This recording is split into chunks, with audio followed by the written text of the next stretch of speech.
The broadcast is now starting. All attendees are in listen-only mode. Hello, everyone. This is Mohammed Saliani from Wilkin Gun Plant, and I am here with my partner, Mike Mezzo, and we're going to discuss the 2024 benchmark results for our annual survey that we do every year. We have our agenda here on the screen. We're going to introduce ourselves briefly, and then we'll talk about the overview of the underlying data. We'll give you some navigation tools for navigating the online tool that we have.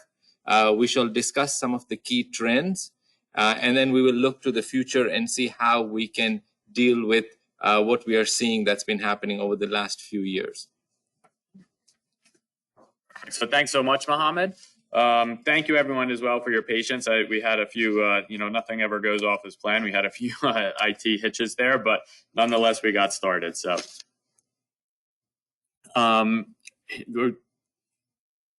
just to give a little background about the presenters. So I've been with the firm for, I think it's about 10 years now, I want to say, or a little over, maybe 11 years. I kind of lose track.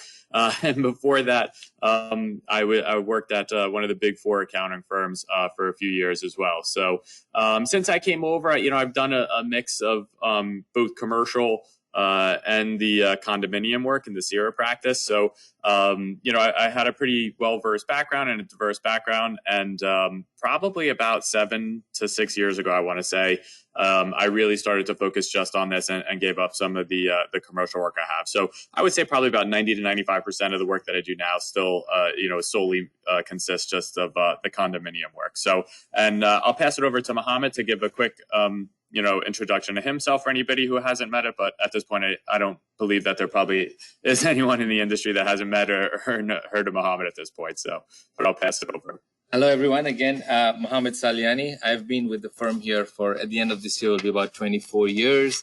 For those of you who don't know me, came to the U.S. in 2000, came from Kenya, had the good fortune of getting an opportunity to interview with Wilkin Gun Plant, went back home, told my wife, that's the place I want to work, and started in 2021, and that's basically it. So I am now a shareholder in the firm. I am focused solely on the CIRA industry. That's what I do, basically. I've been in the industry since the time I joined. I've been a part of CAI itself, past chairman of the New Jersey chapter. And this is basically what we do. So, Mike, let's start. Yeah, perfect. So, and as questions come in, we're going to get through some of the data and the meat of the presentation now. But as questions come in, feel free to just enter them into the chat box or through the question box. And at the end, we left some time to go through those questions. So we'll work through the presentation, and then as those come in, feel free to send them in, and we'll try to get through as many as we can towards the end. So just a little bit about the survey itself. For those who aren't familiar, we used to do this every 3 years. Because it was a very manual process. So basically what the survey represents is that, we do a large number of audits for condominiums, HOAs, co-ops in New Jersey. And what we do is put together summarized data. So it allows people to go in and say, I live, in a 250 unit condominium. I'm paying $300 a month in my monthly maintenance assessments. How does that stack up to other similar sized communities with similar amenities? So it really allows you to see how you stack up financially to similar sized and similarly equipped communities. And that's really what this is, designed to do, kind of set that benchmarking to see how you compare to other communities. So the data that we have pulled, as I mentioned, it was very manual. So we used to have to go into 400 audit files individually and manually pull all that data. That's why it was done every 3 years, as you can imagine, because it was a really big lift. Since then, we've actually developed a system and a program that does it automatically for us. So we start the process. Our IT team is great at developing these things, and they literally click a button. It takes about 2 weeks, and it extracts all the data for us. So It's great because we get the data annually now. So it's really nice. We don't have to wait for those 3-year trends anymore. And this one is probably the best one we've done so far because we really have 4 full sets of financial data. So we're able to put together 3-year trends, which is really great. So as normal, usually we strive to have over 400 communities included, and we hit that mark again this year. The numbers that we're going to be talking about are derived from 2023 financial statements. And the beauty of it being online now is that you can also, there's some different slicers, they call them, that you can kind of drill down the data by county, by size, and things like that to get really specific results that relate directly to your communities. So what I wanted to do, since, we've moved to going, we used to have those paper copies of the survey that we would hand out at the expo every year, and we'd bring them to board meetings, and people love those. Since we've moved to the internet, we have it posted on our website, but we wanted to show everyone. We don't know if everyone's familiar with how to get there, how to navigate there, so we just kind of want to show you that process and how to actually get there. So as I pull this up, it's going to go directly to our webpage. This is the first page that you'll see once you go on. And if you click on this industries or hover over it, it'll then bring us down to community associations all the way on the left. So if you click over there, this will then allow you to drop down. You see Mohammed's good looking picture over there. We have Joe, one of our other practice leaders. And then you can see here the 2024 financial benchmarking survey results. That's what you're going to click right there. Now, once you do that, it's just going to ask for some general information. It allows us to contact you if you have any questions or anything like that after. You'll be able to submit them on the website, and then we'll be able to get back to you. But I'm just going to go through here and kind of show you what the process looks like. I don't think that one's required, so for the sake of time. And then I'll just I'll say, sure. You can pick if you're a board member, yes or no, and if you're not, you can then pick your other, if you're a unit owner, property manager, or other. So I'm just going to do this now so we can get into the database. I must have not typed in my email correctly. Here we go. So view interactive database, and then this should just bring us right in. So once you come in, there's going to be a few different pages that you can look at. And this is kind of what we were referring to before, that it's now great that it's interactive, that you can click on your specific type of community. So there's, as I mentioned, a few number of pages. You can see down here, there's 8 pages. There's geographic slicers up here. So for example, if I just clicked on Bergen County, this is just going to show me the results then for Bergen County. If I wanted to see Bergen County and say Morris County, because I live in North Jersey, or Essex County together, it's only going to show the information for those specific counties, which is great. And then similarly, if you live in a 55 and older or an active adult community, you can also slice by that as well. You can do by whether you're a condominium, co-op, or HOA, and there's also multi or single, story building types as well. So this is really, really allowing you to really drive down for specific information relative to your community. So just for example, if I was, to show you, a 300 unit condominium in, let's say, Monmouth County, I'll find Monmouth County. This is going to give me very specific information. So in that category, there's 16 communities that represent this data. There's a total of 5,200 units included in this data. The average monthly maintenance fee is $324. And then you can kind of see and work down all of these data fields here. So total operating expenses for those communities was $15 million. And it shows you the breakout here of where those expenditures went. 38% went to administrative, 27% went to buildings and grounds, so on and so forth. So there's some really good information here. We also show some collectability issues for delinquent maintenance assessments. We have that information down here. And this is all just the first tab. So if you navigate through these pages, you can see we have some graphics about where expenses are allocated. These, once again, same thing. They're all, customizable to your specific community. So you can click on all of these filters and see that data.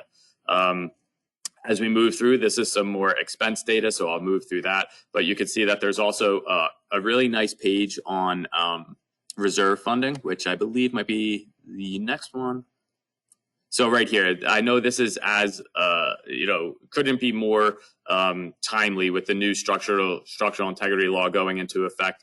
I know it was in effect earlier this year, but for budget cycles really going into effect for this first upcoming budget cycle. So this will give you a lot of good information on the reserves for each community within within your category, what their average replacement fund balance is, what their annual contribution is, how many are following which different type of funding. So who's doing full funding, who's doing baseline. It can kind of show you how you stack up. And this page is going to be really relevant, I think, for this upcoming budget cycle.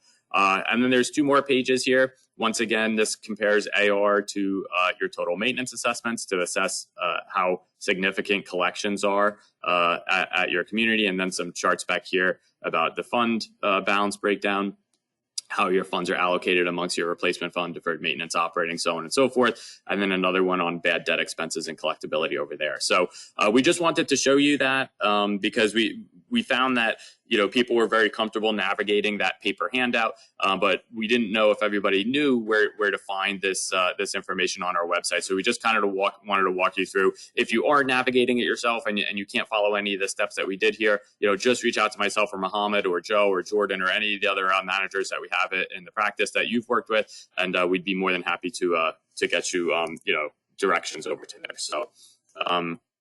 I will now turn it over to Mohammed. That's kind of where the data is. We kind of took out some pertinent information and trends that we thought were really interesting over the last 3 years, and Mohammed's going to dive into some of that now. All right, so let's look at some of the actual numbers that have taken place here. Now, as Mike said, we're looking at over 400 associations here within New Jersey. So if we look at these numbers here that we have pulled up for over the past 4 years, you'll see that between 2021 and 2022, you're going to see some very large increases. For example, if you look at building and grounds, these are gross numbers for all the associations that we have included in our survey. So total building and grounds in 2021 was 60,837,000, but it jumped up to 75,127,000 in 2022. And then we look at administrative costs. Administrative costs were 87 million in 2021, and they jumped up to 100,590,000 in 2022, and so on and so forth. Across the board, we have recreation, we have payroll, and then we have utilities. As you can see, of course, utilities also went from 49 million to 56 million. Now, the one question is, of course, what makes up these groups that we have? So within building and grounds, we include things like landscaping, asphalt work, general maintenance, things like that. Within the administrative expenses, the largest expense usually here is insurance. And as we know, insurance has been increasing drastically over the last few years. Now, as you can see here, we have these large increases from 2021 to 2022 and similar type of increases from 22 to 23. For example, building and grounds went from 75 million to 91 million. And administrative went from 100 million to 132 million. So right off the bat, you can see that's a $32 million increase, so about 32%. Recreation went from 13 to 18, and payroll went from 51 to 57. Utilities had a $10 million increase. So if we look at these, so from 2021 to 2022, we're seeing, and 2022 to 2023, we're seeing very large increases. You will then see in 2024, you're now seeing these expenses or these increases tapering off. Building and grounds has gone from 91 to 95. So the increase is not as drastic as for, and administrative expenses as well went from 132. In fact, it went down a little bit to 131. And recreation went up about $1 million or so. But again, as you can see, not as much. So what do these look like when we look at them on a percentage basis? So when we shift to a percentage basis, you'll see here that in 2022, from 21, the total increase was 23%. And if you break that down, there's 23% in building and grounds. Administrative went up by 15%. Recreation went up by 76%, and payroll by 39%, and utilities by 14%. So again, we're seeing these very large increases in 22 compared to 21, and then in 23 again, similar type of increases, 22% for building and grounds. Administrative, as we saw before, was about 32%. Recreation, which is not as large a number of an expense compared to the whole, is also going up by another 37%. And then in 24, that's where we saw the expenses starting to taper off. In administrative and payroll, we actually saw these costs going down slowly, but you can see in total, we're seeing the total expenses increasing by only about 3% when we compare 23 to 24. So as we saw, inflation was very high in the first 2 years and then tapered off in 24. Now, if we compare this to the consumer price index, we'll see the trends are the same, but it's a little different. Now, first of all, what is the consumer price index? The consumer price index, or the CPI, is an average change over time of changes in consumer prices for goods and services paid by consumers in the urban areas. So it covers everything, food, utilities, durable goods. So it's a whole basket of items that the CPI looks at, and then looks at the overall average increase from year to year. So now, as you can see, the CPI for 2020 was 2.5%, and then for 21, it was 1.4%. And then in 22, it jumps to 7.5% and 6.4% in 2023. And then it goes back down to 3% in 2024. So we're seeing the same trends, but we're not seeing the same amounts. And as I said, because this is a whole basket of expenses that we're looking at, there's some items there that are going to be much higher and some much lower. And that's why you're seeing an average of these percentages that you're seeing. And Mike is going to dive into the actual numbers here on the next slide to talk about the various actual increases that have been taking place. So this was really interesting to us when we were putting the numbers together, because I think one of the, prior to the pandemic and unforeseen increases that we saw in inflation, one of the best budgeting tools was, or recommendations was to just, look at the increase of cost of living and, make sure that your maintenance fees are kind of increasing in line with that on an annual basis. So that didn't seem to suffice anymore, because as Mohammed showed on the previous slides, that CPI index, which is usually, what we tend to look for cost of living increases, was far less. Even though there were significant increases, it was far less than those increases that we saw in expenditures of 32% and 20% and so on and so forth for condominiums and HOAs. And the reason being, just as Mohammed alluded to before, is that includes groceries, the CPI index. It includes, any type of goods that you would purchase for your daily life. It includes everything. So condominiums don't use, many of those products. They use a fraction of those. So that's why we wanted to do a deeper dive to see which specific expenses were driving towards that trend.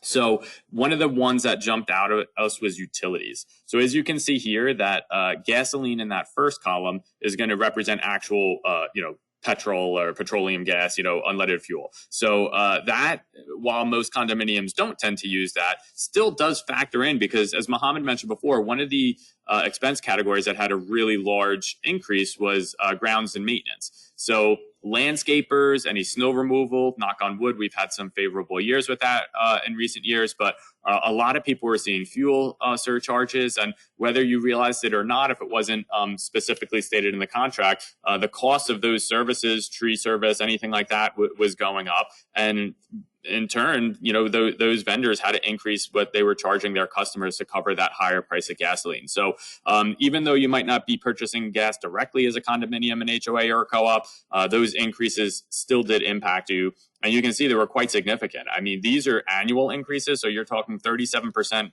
from 20 to 21, and then 32%. That's over 60% over a 2-year period. So really significant numbers when we're looking at that. Now, the other two that directly relate to condominiums and HOAs are the electric and natural gas for heating, HVAC. If you're in a high rise, you have boilers, any kind of mechanicals like that. Elevator systems are a big draw on those utilities. And you can see there that we saw similar increases there as well. One thing to note is that we are seeing some of them to level out. In fact, some are actually reverting back to, trending back towards pre-pandemic numbers. Still well above, but it was interesting to us that electric seems to be the one that's still staying strong there. We're still seeing increases, nowhere near the increases that we saw before. But then again, electric also didn't see the spikes that we saw. So, it kind of made sense. In the earlier years, gasoline and natural gas, we're seeing, over 15% increases, even gasoline over 30% increases, while electric only had that 1 year where it jumped up to 13%. So definitely a bit of an increase there. But this was one of the large drivers in expenditure increases, as explaining why condominiums, HOAs, and co-ops were seeing much, much larger increases than the consumer price index led us to believe. The next one, which I'm sure everybody is already aware of, was insurance premiums. So this expense line item really has increased quite significantly since 2020. So the average increase since 2020, as you can see on that slide, is 24%. Now, some of you might be saying, wow, I wish it was only 24%. So it's important to remember that this is an average of over 400 communities. So I wanted to highlight that, I work with some communities specifically that are in areas, I work with a lot of coastal communities in Monmouth and Ocean County that are, either right on the water or maybe one block in. Those communities are dealing with specific policies such as flood, wind. I've also seen, policies on mechanical equipment. So if you're in a high rise, you might have other risks as well. But those communities that had those additional policies to cover those risks, we were seeing well over 30% increases. I had one community where their premiums doubled. They went from $300,000 to $600,000 in 1 year. So while the average was 24, you may have been, praying or wishing that it was only 24%. So the question then led us to believe, well, where did associations fund these increases from when it came to insurance premiums? Because this is one that, you had to pay up front. You had to have that coverage. You didn't have time to, to delay or fund over time or do a delayed assessment or something like that. So associations funded for this 50% raised their maintenance fees, which is what we would have recommended as well. 43% used existing operating surpluses from prior years, and 7% of those communities levied a special assessment, a one-time special assessment to pay for the increase.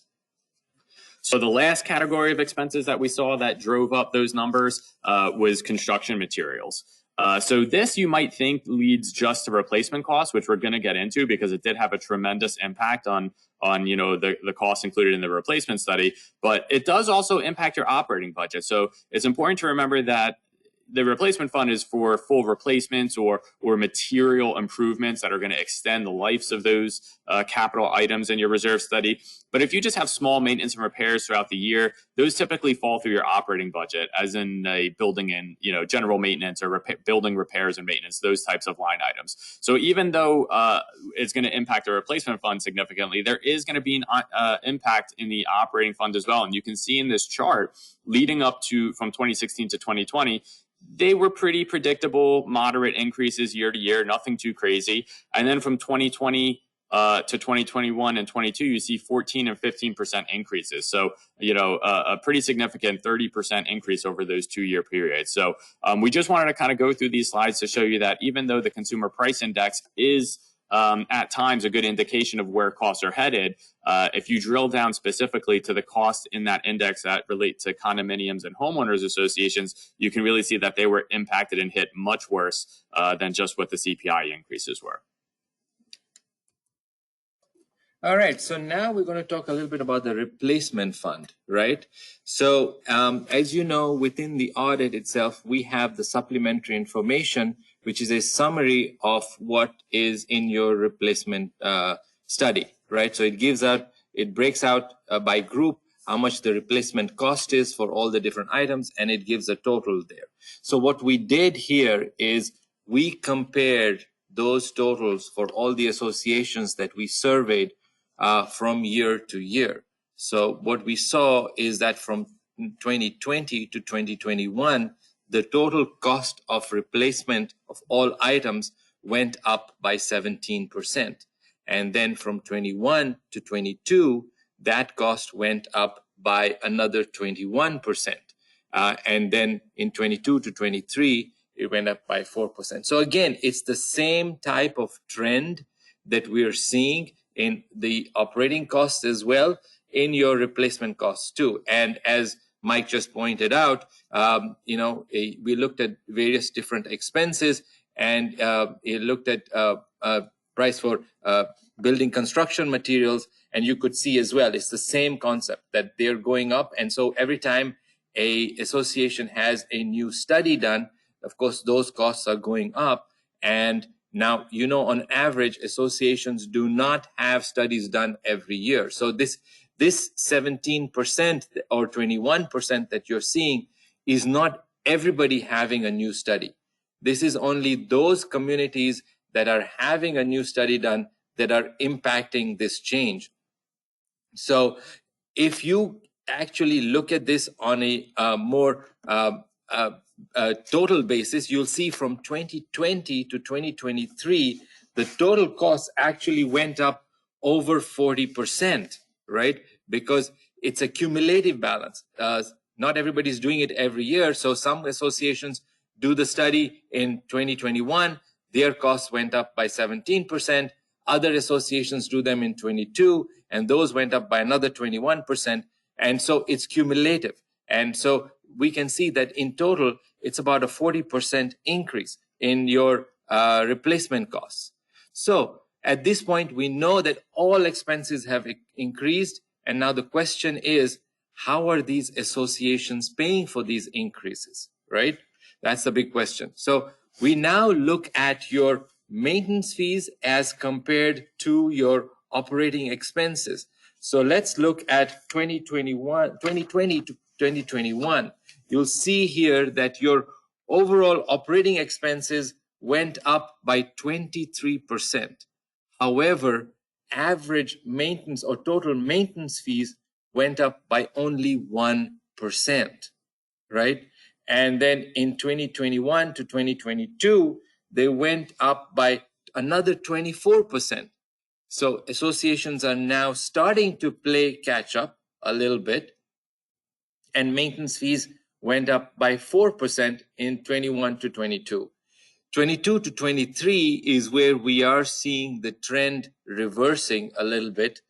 Costs went up by 3%, and maintenance fees now went up by 10%, because associations now are seeing that they need to be able to fund in accordance with how much they are spending. So until that point in time, what have they been spending the money from? Where's the money coming from? So as we know, in 2020 and 2021, a lot of associations that had recreational services and clubhouses and pools were not able to keep them open for that year because of COVID. So the money that was being collected for COVID, for the pool and the clubhouse, was being used to pay for some of the other expenses. Also, as we know, in the past few years, actually between 2020 and 2022, in fact, I know this very clearly because my snowblower was sitting in the shed for those 2 years. So we did not have any snow in those 2 to 3 years. So the money that was being collected for snow removal costs was being used to offset some of the other expenses. And some associations also used some of the working capital that they have, money that's being collected every time a unit is sold within the association. And also some associations prior to this had some surpluses. So they were dipping into those surpluses to be able to pay for these expenses. And then as Mike mentioned, also some associations that had these large increases for insurance costs did do some special assessments for those increases. But that's still not enough to cover all these expenses. So now we're going to compare the annual reserve funding compared to total replacement costs. So as we saw, replacement costs from 2020 to 21 went up by 17%. However, associations actually funded less in 2021 compared to 2020. The annual funding went down by 5%, right? And then in 21 to 22, we saw costs going up by 21%, but the increases only went up by 5%. Again, we're seeing the trend being reversed in 2022 compared to 2023.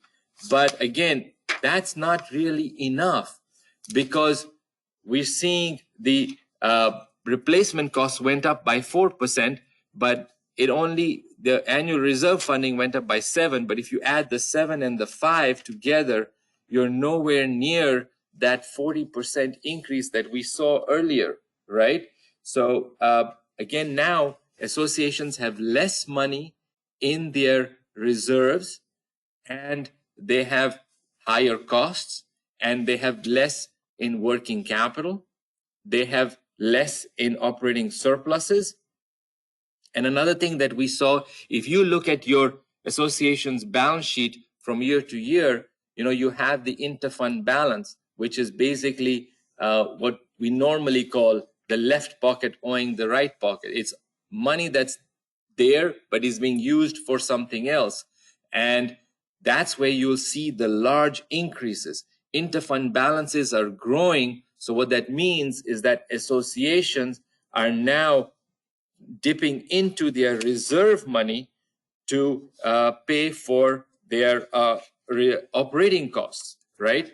And as you know, we have the new legislation that came out that talks about reserve funding, and you need to update your study every 5 years. You need to do a catch-up if your reserve balance is lower than what the study is projecting. However, if your reserve study is giving you one balance, let's say, for example, it's telling you that your balance needs to be $1 million, and you look at your fund based on your financial statements, you're seeing that the fund balance is, let's say, $700,000. So you are $300,000 less than what your study is saying. However, if you go to the balance sheet and you see that the cash in your reserves are only $300,000, and you've actually borrowed $400,000 from there to pay for operating expenses, the difference between what your reserves really has and what your study is saying is $700,000, not the $300,000 that it shows on the fund balance. And when you go to have your study updated as per the new law, you're going to have the engineer use that $300,000 balance, because that's what the cash you have. Previously, we always used to tell the engineers use the fund balance, because the interfund balance was not really as big a factor when considering what's the fund balance to be used in the study. However, because of these large increases, and because we are seeing so many associations borrowing from their reserves, they just don't have enough money. And the whole purpose of the new law is to ensure that associations have the money to do the work as and when it needs to be done, right? But if you don't have the money, how are you funding based on a fund balance that's basically not correct? So now it's better to use the cash balance to then ensure that going forward, the amount of money that you do need to fund is really in line with what you need for future replacement costs, right? So that's Mohammed touched on some really interesting and important topics there that I don't know for Mohammed, but I can tell you that I've received more phone calls, in the past 2 months about budgeting questions and how to, what should I budget for? How do I make this work? How do I get rid of this deficit? How do I get rid of this interfund? I've received more of those than I have over, in the last 2 months than I have, in any of the 11 years preceding. And it's because of the situation that Mohammed just laid out. It's a difficult situation because you have money sitting there. You don't want to increase fees and make it unaffordable for residents that are already living there. But the reality of the situation is that you have to, as a board member, maintain your community. You have a fiduciary duty to do what's needed to maintain the values of everyone's homes and the integrity of the structure of the building. So and similar with the amenities and operations. So even if it's something and you're in a high rise and there's certain services that are provided there, people bought into that building under the assumption that those services are going to be provided. So even though it is a difficult situation and you don't want to make it unaffordable, it's not like the board is taking this money and going to Vegas, right? Like they're collecting this money because there's a need. I always tell people the maintenance fee is usually one of the last numbers that you put into your budget. You don't have much wiggle room, to be honest. It's the budget process is pretty straightforward. You take all of your expenses, which can be supported by either proposals or quotes from vendors or trends. You can look at what it was, what an expense item was the last 3 years and get a good idea of what you anticipate it to be for this year. But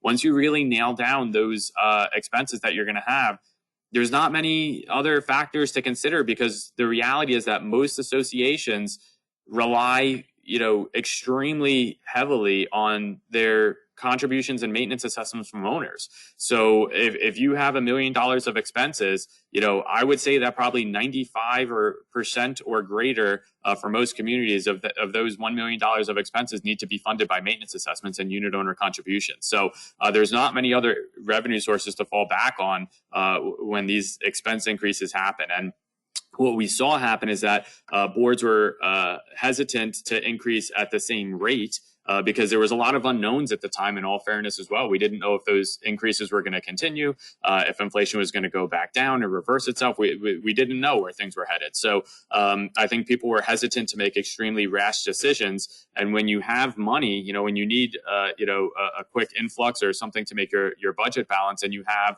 a large balance of money sitting, whether it be in reserves or wherever, working capital or whatever it may be, it's hard to, do those increases without saying, oh, have unit owners and residents say rather, oh, well, why are you assessing me, or why are you increasing? You have $3 million in the reserves, or you have $3 million in surplus. Why are you assessing me? You already have the money. So it's important to remember, we always stress maintaining the integrity of each fund and the integrity of each dollar when you put it away. So when we put $1 away today for a roof replacement project, that might be 10, 15 years down the road. That's the whole purpose of fund accounting. We need to maintain the integrity of that dollar and make sure that it's available in 15 years when that roof replacement does come due, and that it's not getting, for lack of a better term, commingled for use over in the operating fund to be used to pay a snow expense or utility expense or something like that. So these slides really do show the impact of that over the last 3 years, and it's really interesting to see. So you can see that from 2020 to 2021, the average operating surplus was 101,000. We can see that there wasn't much change, which might seem interesting at first when we move over from 21 to 22. And during a deeper dive of this, we discovered that it's related to some of those items that Mohammed mentioned before. So a lot of associations didn't have their pools open. There was also very, very favorable snow years, those 2 years. Clubhouses were closed. There was a lot of expenditures that weren't incurred. So even when we factored in the increased costs of COVID cleaning, and a lot of clubhouses had additional ambassadors and things like that during the pandemic, they were still far less than the savings that were experienced through the pool being closed and the decreased utilities in the clubhouse and line items such as that. So that kind of led us to understand why the operating fund balance didn't really decrease from 2020 through 2022, really. What we're seeing is that through the last budget cycle, that's where we really saw associations relying heavily on their existing surpluses. So we see it was consistent for those 2 years, and it was almost over a 65% decrease from 101,000 down to 37,000 in this most recent budget cycle. So what I'm really curious to see is how this shakes out next year as well. So definitely keep your eye out and have your radar on for next year's survey as well in our webinar, because I think that this would be very telling to see what these numbers look like next year, because as I mentioned, I've been getting a very, very large number of questions on what do I do with my surplus? Can I use it to help offset the increases this year? Because associations are now left with the task of funding those increases that fees were not sufficient enough to offset in those prior years, as Mohammed showed. So the other one that we saw, we talked about the operating fund, but the other one that we saw, as Mohammed kind of mentioned before, was borrowing from reserves. So this slide shows what the average increase in interfund balance was between the operating fund and the other funds, mainly the reserve fund and mainly the operating fund. So you can see that from 2020 to 2021, there was a 32% increase in interfund balances between those two, and another 16% in the following year. We're now seeing it level out a little bit. It's staying consistent. There's not as much of a need to borrow right now because I think costs have been leveling out in the most recent year, as we saw in the earlier slides. But you can see that the damage was done. There's going to be a lot of reserve funds right now that are heavily underfunded due to the borrowing of money from reserves during those really tough years of the pandemic from 2020 to 2022. All right. So what are our key takeaways from everything? We've given you a lot of information here, but what are we looking at? What are the key takeaways here? So we'll now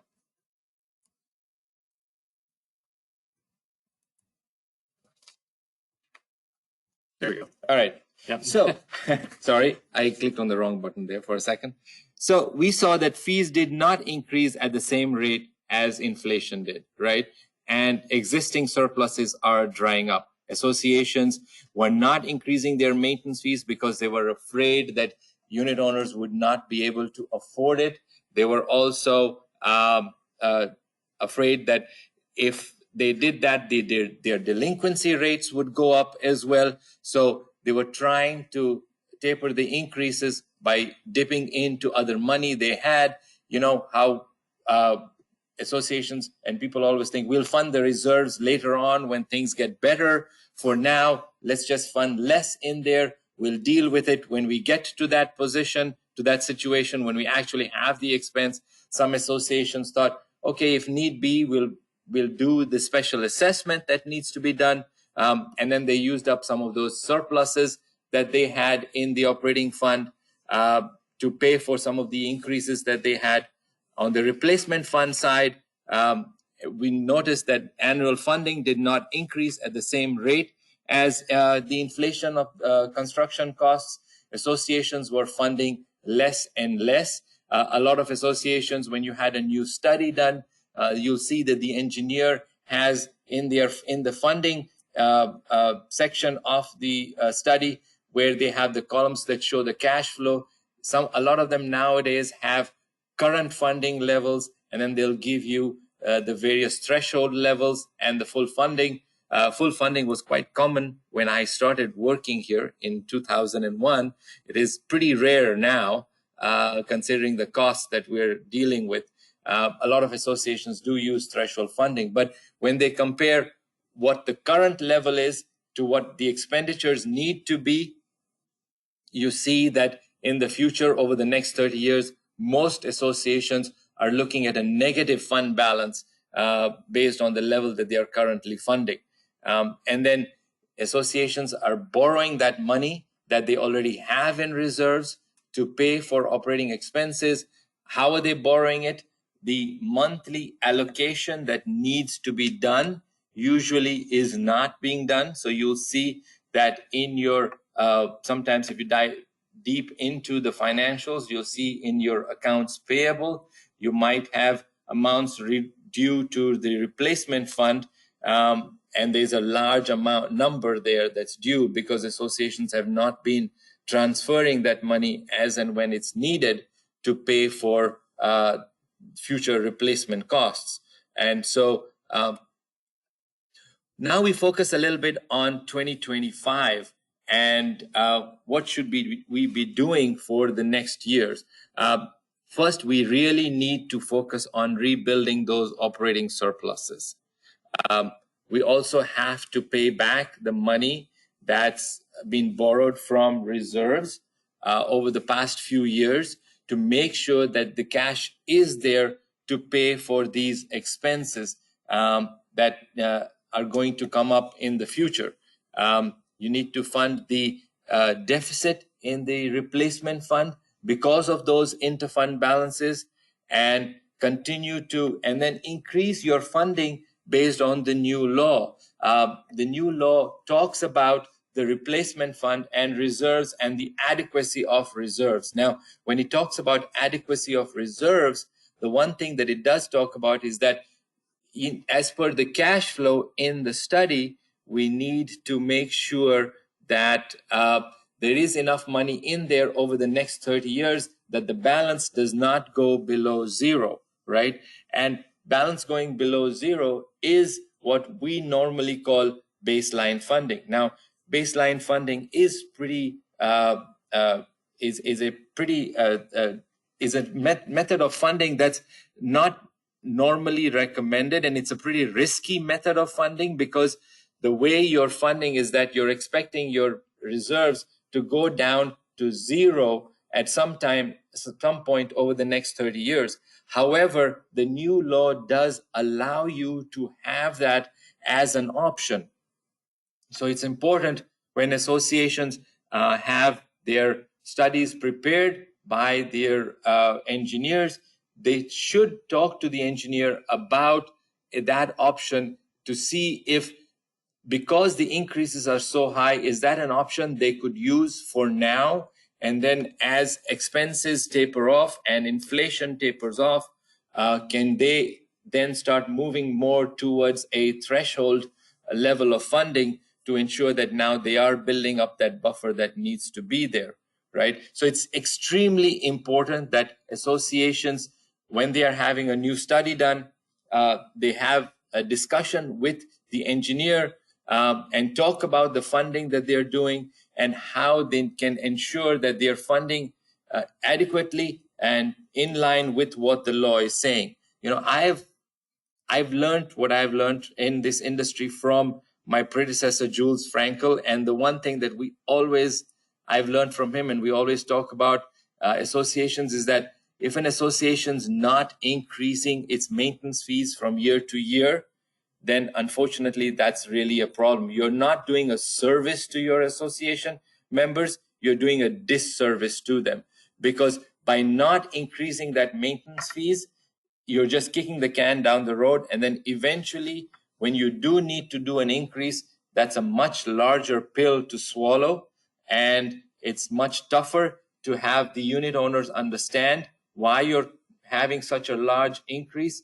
It's always better to have reasonable increases. We know that over the past few years, the expenses have been much higher than expected, but if associations were doing increases, they would be in a better position to deal with those higher expenses than those that have not been doing increases. Yeah, I couldn't agree more with that. I think, especially for the owners and the residents, I think it's about, anticipation. It's a lot easier, and I know that cost, we really threw out some really large increases there, so it was kind of unforeseen. But if we move a little bit before that and where we're headed after we recover from this, it's a lot easier to plan for a 3% increase in your maintenance fee every year than going 5 years with nothing and then a 15 or 20% increase. And I've had many associations do that where the boards, they want to stay on, they want to get elected, and they know what unit owners want, and they don't want to increase the fees. But as Mohammed said, it's really doing a disservice because, that money has to come from somewhere. And I'm sure, as everyone knows, when you go to the store every year, everything goes up.